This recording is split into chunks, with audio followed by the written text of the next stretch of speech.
تو اس حوالے سے سورہ الزمر کی ایک آیت ہے جو مسئلہ تقدیر کے حوالے سے بڑی کرٹیکل ہے، کراس ریفرنس کے طور پہ میں یہاں پہ وہ کوٹ کر دیتا ہوں، بالکل سٹارٹ کے اندر سورہ الزمر کی آتی ہے، آیت نمبر ہے 7، ان تکفروا فان اللہ غنی عنکم، اگر تم اللہ کی ناشکری کی روش اختیار کرو گے تو یہ جان لو کہ اللہ بے پرواہ ہے۔ یہ نہیں ہے کہ تم نے نماز نہیں پڑھی تو اللہ کو کوئی ٹینشن ہو گئی ہے، جاؤ دباؤ جاؤ، لیکن اس کا یہ بھی مطلب نہیں ہے کہ جو مرضی کرو اللہ کو فرق نہیں پڑتا، نہیں، ولا یرضی لعبادہ الکفر، لیکن اللہ راضی کبھی نہیں ہوگا کہ تم ناشکری کی روش اختیار کرو، پکڑے گا نہیں دنیا میں کیونکہ اس نے تمہیں کھلی چھٹی دی ہے، لیکن راضی نہیں ہے، پکڑے گا آگے۔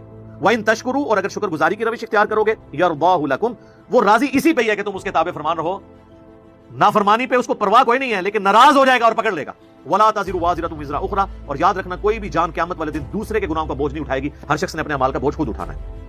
ثُمَّ إِلَىٰ رَبِّكُمْ مَرْجِعُكُمْ، پھر تمہیں لوٹ کر اپنے رب کی طرف جانا ہے، فَيُنَبِّئُكُم بِمَا كُنتُمْ تَعْمَلُونَ، پھر وہ تمہیں بتا دے گا جو کچھ تم دنیا میں اعمال کیا کرتے تھے۔ إِنَّهُ عَلِيمٌ بِذَاتِ الصُّدُورِ، اور وہ تو اتنا علم والا ہے کہ تمہارے سینوں کے چھپے ہوئے رازوں کو بھی جانتا ہے۔ دنیا میں داڑھی سے پگڑی سے آپ عوام کو دھوکہ دے سکتے ہیں، اللہ کو نہیں دے سکتے۔ کہتے ہیں شکل کتنی نورانی، الٹا الٹا فراڈیا ہوتا ہے، شکل نورانی ہے، شکل نورانی، یہ کون جج کر سکتا ہے یار؟ چہروں سے کون ڈیسائیڈ کر سکتا ہے؟ ایک فرقے کا عالم ہے، اس کے اپنے فرقے والے کہتے ہیں نور برس رہا ہے، دوسرے کہہ رہے ہیں لعنت پئی ہوئی ہے۔ دنیا میں آپ دیکھ لیں، کافر نہیں کہتا، مسلمان نہیں کہتا ہے، کہتا ہے نا جی۔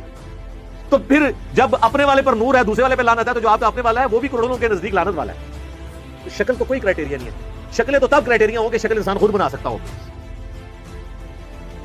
اس لیے یاد رکھیں، مسئلہ تقدیر سے تعلق رکھتی ہیں وہ چیزیں جو آپ کے اختیار میں نہیں ہیں، اور جو چیزیں آپ کے اختیار میں ہیں اس پہ اللہ نے آپ کی کوشش کر دی۔ میری شکل میرے ماں باپ چوز کرنا ہی میرے اختیار میں نہیں تھا، تو مجھے قیامت میں نہیں پوچھا جائے گا تو جیلوں میں کیوں پیدا ہوا ہے۔ ہاں، جو اللہ نے حکم دیا تھا کہ ان اچھائیوں کو اڈاپٹ کرنا، ان برائیوں سے بچنا، یہ مجھے اختیار دیا ہے، اس کے بارے میں میری کوشش ہے۔